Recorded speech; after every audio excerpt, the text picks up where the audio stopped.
more interesting to us and possibly much more interesting for people to watch.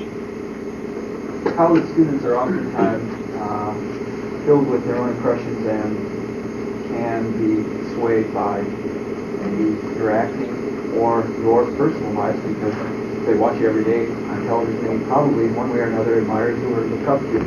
Is there a certain thing, Dak and Jennifer, that each of you pick out, either environmental or otherwise, in your lives on screen or lives off the screen that sends a message? Well, For example, are you The diaphragm.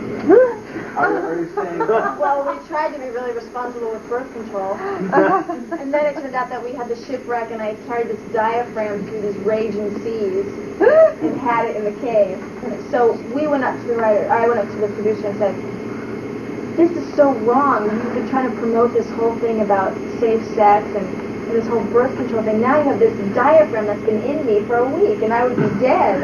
And they did. They sort of said, "Well, that's just the way it's written, and you have to do it." So work-wise, you're sort of stuck to do something that they want you to do, whether it's right or not. But, some actors are for a cause, I guess. Oh off yeah. The screen. Oh yeah. Do you each have something like that? Whether it's I think not necessarily. We're for good writing. Environmentally, in California, Yeah. environmentally with recycling, I think is really Yeah. the major thing now that everyone's really concerned with. right? Anything that you personally? Ed Asner is very political, for example. Mm-hmm. Well, we get involved with a lot of charities when we go on public opinion It's all in- different kinds. So there's not really one specific. It's interesting. He kind of got. I mean, I know the guy who plays Vern on our show is a now longtime friend of his, and I think Ed Asner. I mean, it takes a while to kind of, because a lot of people want you to back this or back that, and we're both pretty young in terms of figuring out what's out there. And a lot of people don't really know who we are, who don't watch the show. So if you want to back them, who are they? Well, also we're just still figuring out. So maybe 10 years from now, we might have much stronger opinions. Not just that we don't doing things like we're saying, but I mean, I realize is that I'd rather go for something I really truly believe in than just kind of throw my stuff out there for anything. Yeah. Yeah. You provide the comic relief for this show. Does that have a lot to do with your own personality? No. Very serious about everything I do. Do you relate to your character in that way?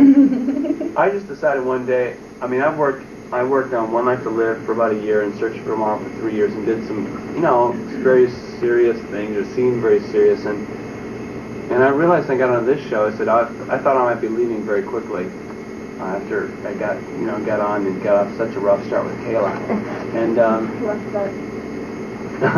rough for her, I guess. Anyway, I said, but I just thought, if I stay for a month, 2 months, I'm just going to have the best time to do everything 100%. And it just started developing into realizing that why not just take chances? And they put, I was looking at Missy and thinking she was like the last daytime version, because I'd watch her go through these scene after scene of doing these teen love stories, and we seemed like the most unlikely. The people that you never. Because I was like, dog meat. No one would get near me. I always find the good in everyone. And that's right. But she was also, the guy that she had been with was at that time Frankie, later became Francoise. Well, he's in the middle. He was in the middle. She was suddenly alone, and I was alone, and they started putting us together. And I needed a job. They didn't plan on putting us together at first. Yeah. They just thought, when Jeannie Francis was on this show, she owned The Spectator with Jack. So they said, okay, well, you'll go work at The Spectator for Diana. So they just started that, and then, of course, I had to work with him because he was in the same office. And I guess they sort of saw something of this boss and this employee squabbling all the time. So I think that's what they liked about it. They didn't plan on it, though. Usually they plan on two people getting together and they work the story around that, but it was pretty much unplanned. Probably helped a lot. Yeah. I mean, but in terms of the funny stuff, I didn't necessarily funny, but I mean, in terms of a lifetime, both of us kind of think our characters are funny from all the stupid things they do. Like writing on pancakes. Yeah, writing on pancakes and, you know, snow bunnies. And jade plants and shell rings and... I mean, all that stuff, and we try to, like, realize, I mean, they realize how stupid the things that we do, and they have allowed us to a certain extent to put that viewpoint in a little bit, and it makes it funny. I mean, you know, if they wanted me, just recently I did this award thing for Jennifer, and I just gave her this thing they called the Jackie Awards, and I was so embarrassed. With an apple on top. Yeah, and I thought, and he said, could you be a little more like an award game show or award, you know, like you're doing awards? And I thought, yeah, I could do that. Matt could do that. But Jack would be very embarrassed by this. He's not, doesn't see himself as being a totally public person. And this is where acting comes in. I think producers have this idea, and this is where we constantly fight. I said, you know, we find our way to do it, Jack and Jennifer's way to do it, and they write what they think is, and somewhere in between is an honest interpretation. And that's the kind of what makes it, continually makes it interesting to play, because we're always kind of fighting to find that middle ground. And sometimes it's funny, which hopefully ties into that question you asked. If you had a chance to do a movie, like do movies, you direct do movies, then Leanne stuff like that. Oh, I don't know. Movies are dead end. You know, I think subs are. Well, I know that movies are. My husband's done a few movies, and I know I go fly to visit him, and they would do like 3 pages a day, and so much of the day they would have to just sit, and sometimes they have to work nights from 7 at night till 9 in the morning. So the schedules are really hard, and sometimes you have to be away from your home, away from your family or whatever. So I think that part of it for me would be hard, because I like working close to home and basically being home for dinner at night, because that's important for me. Dinner? But dinner.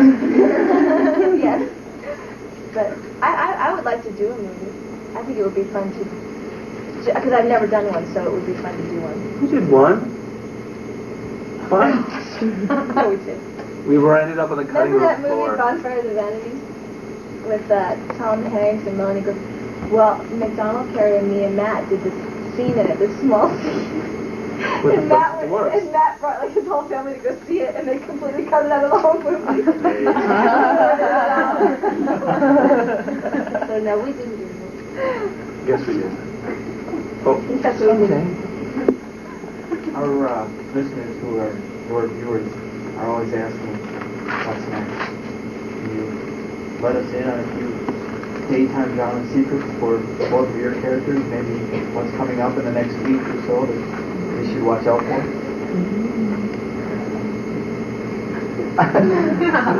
FBI question. Another week, but I mean, we've sort of been at a standstill in our relationship, but I think now that I think they're going to start doing different things with our story. We don't know exactly what. We really don't. We know maybe 2 weeks ahead, but it's not like a big major thing that's going to change. Well, I mean, for a certain point, Jack gets in big trouble for overstepping some legal bounds with his stocks, and he kind of he loses a lot of money, and it's their money, Jack and Jennifer's money, so he gets in kind of big trouble in the next 2 weeks, I guess. And I don't know where it goes from there. After that, Yeah. Howie? Is Howie history forever? I mean, baby Howie or old Howie? Baby Howie. I don't think so. I think he's around for a while. It's hard to say where he goes from there. I think he starts scamming major everybody. He's scamming Jennifer big time. But I'm not going to go for it, even if they want me to. I don't think that my character would do that. Although they always think the solution to solving any kind of problem is to bring in another man, and I don't think that's the right solution. So we'll see what happens. Unless you're like into that sort of thing. But I don't think after all the fighting that she's done to be with Jack, I don't think all of a sudden she'd just go for, Oh, well, okay. okay, I'm gonna hug now. I don't think she would do that. So we'll see what happens. I mean, we're not really sure with that whole situation. You see the soaps becoming more steamier, I guess you'd say, more explicit.